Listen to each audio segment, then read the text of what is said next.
And suddenly, he's overcome with horror at what he's just said. Here he's spoken to the great Peter, the great Tsar, and says, "Ужо тебе!" And he can no longer stand it. He rushes away, and as he rushes away, we hear the clop, clop, clop of the horseshoes, the bronze horsemen, clopping down the street, running after him. And whichever way he run, the poor madman hears in his ears that clopping of the statue behind him. Peter pursuing the person who dares to question the magnificence of a city. Again, the contrast is magnificently balanced between the imperial glory and the beauties on the one hand and the miserable poverty and the suffering of the other. It's somewhat hard to say, really, at least in this poem, where Pushkin's sympathies are located. I would say they're clearly divided between the two sides. There's clearly a kind of ambiguity here. And seldom has poetry captured more clearly and eloquently the great divide of Russia. The fact that Nikolai I saw this is shown by his refusal to allow the poem's publication during Pushkin's lifetime. But it's an extremely powerful poem. Now, of course, there's another element here that's also rather interesting. There's a kind of a hidden polemic with Mickiewicz. The statue is put up with Peter's forearm extended. Of course, Peter was a very tall man, so that arm extending out toward the Neva River is a very impressive sight in the statue itself and quite apparent to anybody who looks at it. Falconet conceived of this gesture as Peter blessing the waters of the Neva, blessing the waters of the river. Peter somehow brought a blessing and a creative force to this area of Russia. By this time, later on, Mickiewicz has been exiled from Russia. He now lives in Western Europe. He writes a poem where he and the poet are talking at the base of the statue, and the statue's outstretched arm is stretched out to grasp its neighbors, to bring in what Russia wants to have as its added territory. Obviously, of course, a Pole's attitude toward Russia. Poland felt itself in the hands and under the repression of the Tsars. So, of course, what for Pushkin and Falconet was a blessing, for Mickiewicz was a curse, was something that brought misery and suffering to millions of Polish people, and of course not only Polish people, but people to the west of Russia who were forced to live under the iron rule of the Tsar.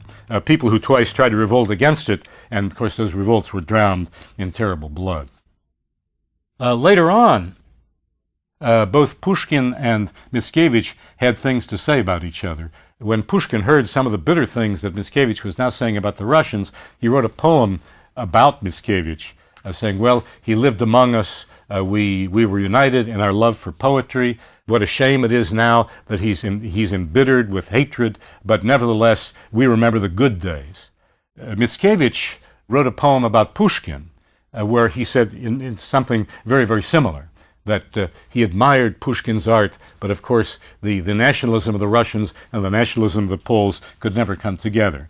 In short, they were in harmony when it came to the beauty of poetry, when it came to the beauty of aesthetics, and they were separated by hatreds caused by nationalism. This, too, was a part of the Bronze Horseman. Furthermore, later on, Pushkin wrote some poetry of a rather unpleasantly jingoistic nature. Pushkin, of course, was quite capable of working for freedom, of writing about freedom, of trying to get freedom for the Russian people, but at the same time, he took great pride in Russia's power. And there are poems where he replies to those who are criticizing Russia for the drowning of the Polish Revolution in blood, where he says, yes, you come and try to stop us. Believe me, there's room enough in Russia for your graves. There's room enough for the dead people you leave behind. It's a beautiful poem, and yet it leaves a not entirely pleasant taste in the mouth. Jingoism is never a pleasant thing to encounter, even in the works of a genius like Pushkin. Well, of course, in his final years, Pushkin most definitely paid a price for the debauchery and the life of flirtation on the Don Juan list and all those things that he had engaged in. There were many, many people who tried to flirt with his wife, who tried, as a matter of fact, to seduce his wife. One of them was a French officer by the name of Georges Dantès, a Frenchman, as I say, who had been attached to the Russian army in those days, who of course went to all of the court balls, a man who was seen as rather attractive by many of the Russian women of St. Petersburg, when he saw Natalia, Pushkin's wife, something happened to him. It was, you might say, either love or at least attraction at first sight. And he tried very, very hard to play court to her. Of course, Pushkin was quite sensitive. It didn't take him long to figure out what was going on, and he was absolutely furious. You might almost say that he stalked Natalia. Wherever she went, he went. He tried very, very hard to get in a one-on-one situation with her. He let her know in no uncertain terms what he was after. And while there certainly is no evidence that Natalia was ever unfaithful to Pushkin, that seems rather unlikely, nevertheless, she certainly was flattered. It's clear that she was flattered by the attentions of this young and very romantic Frenchman, a man who had great prestige in Petersburg circles, and so she didn't entirely discourage him, which upset Pushkin more than a little bit. Now, Dantes had been adopted by the Dutch ambassador to Petersburg, a man named Jacob van Heckeren, who essentially was Dantes' adoptive father. As a matter of fact, there might even be something more to it. It's entirely possible that von Heckeren was bipolar in his sexuality, and there was something more than just father and son attraction there. But in any case, they were very, very close together. Pushkin eventually became so angry and so upset with what Dantes was trying to do that he wrote a nasty letter to von Heckeren, to which the only possible reply was a duel, which of course was exactly what Pushkin wanted. This was another one of those many duels that Pushkin got involved in. Luckily, at least temporarily, luckily for Russia, other poets got wind of what was happening, particularly a man named Zhukovsky, who had been a great patron of Pushkin's, a great protector of Pushkin's, a man with some influence at court, and using his influence at court and using his influence with Pushkin, he was able to avert the duel. He was able to get Pushkin to call it off because Dantes let forth the fiction that it wasn't really Natalia that he was after, but rather Natalia's sister, Yekaterina Goncharova. And in order to prove this, he proposed and actually married the sister. So he became essentially Pushkin's brother-in-law. You can imagine the situation at that point. But of course, in spite of the fact that Dantes was by now married to the sister of Pushkin's wife, nevertheless he continued his, what we would call today, stalking of Pushkin's wife. And then something happened, which of course is tragic for the history of Russian literature. Pushkin received an anonymous letter, a very clever putting in of a knife of sarcastic language, where it said that the letter, of course, was written in French. It said, Monsieur Pushkin has been named Coadjutor General and Poet Laureate of the Petersburg Society of Cuckolds. And another name was, another very famous cuckolded man in Petersburg, his name was also added to the letter. It was a letter that was just calculated to hurt and anger Pushkin as much as it possibly could. It reminds me very much of the kind of thing that certain kinds of students will do, which they think are funny, but of course are terribly cruel. Furthermore, copies of the letter were sent to many, many people in Petersburg, including, of course, some of Pushkin's best friends, including others who knew Pushkin very well, and, of course, also to people who hated Pushkin and who would laugh and exult at this possibility to hurt Pushkin as much as they could. Furthermore, the letter was written on the kind of stationery that was usually used by the embassies in Petersburg, so Pushkin immediately jumped to the conclusion that the letter had been sent by von Heckeren, or perhaps even by Dantes. This time, in deep secret, being very, very careful that nobody else would know anything about it, he sent a letter to von Heckeren that, again in French, that would singe the hide off a hog, believe me. It was calculatedly insulting in a way that only the genius of Pushkin could figure out. When von Heckeren got this letter, of course, Dantes had absolutely no alternative, given the conventions of the time, except to call Pushkin out for a duel. And of course, this is exactly what Pushkin wanted.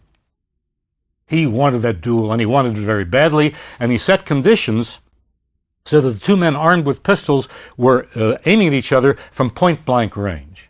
There are people who argue that Pushkin at this point was so upset with his situation that there was perhaps even a subconscious wish to be killed in this duel. Perhaps, in a certain sense, it was almost a kind of suicide by Pushkin. But in any case, he was bound and determined that he was going to kill Dantes. Furthermore, he even insulted Dantes one step further, because the man he got for a second was not somebody who was particularly prominent in Petersburg society. It was a kind of an insult to Dantes, as if to say, well, you're worth nothing. You're not even worth a good second by getting a good second on my part. In any case, early one morning, very secretly, it was in January, in winter, with the snow piled very high, they went to a place in Petersburg called Chornaya Rechka. By the way, it's a park today, and many people go there and, in their imagination, reenact the duel. And of course, the opposition were set up. The two men were told where they could stand and where they had to go in order to shoot. Pushkin rushed very hard, very fast to try to get to the barrier first, but the Dantes went just as fast. Dantes raised his pistol and shot, and the bullet fell in Pushkin's stomach. A very painful wound. He fell to the ground, but was able to put a little snow in his mouth to come back to consciousness. He said, wait, I want my shot too. So they gave him his loaded pistol. Dantes stood, of course, facing sideways toward Pushkin with his hands over his chest. That was the way they did in the duels in those days. Pushkin fired, and he struck, but the bullet was deflected by a button on Dantes' tunic. So instead of it being a mortal shot, it was a superficial flesh wound. Dantes was wounded, but not killed. Actually, when Pushkin saw that the bullet struck, he was exultant. He thought that he'd killed him.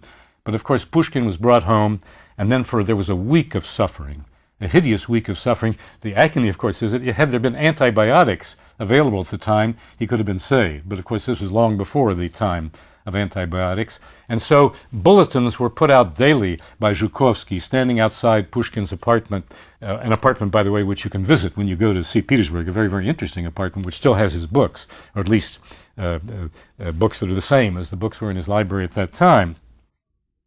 Bulletins were put up, crowds gathered. Now he was a little bit better, now he was worse, but it was clear that eventually he was going to die, and die he did. The Tsar was quite worried about what was going to happen. He was worried about his demonstration.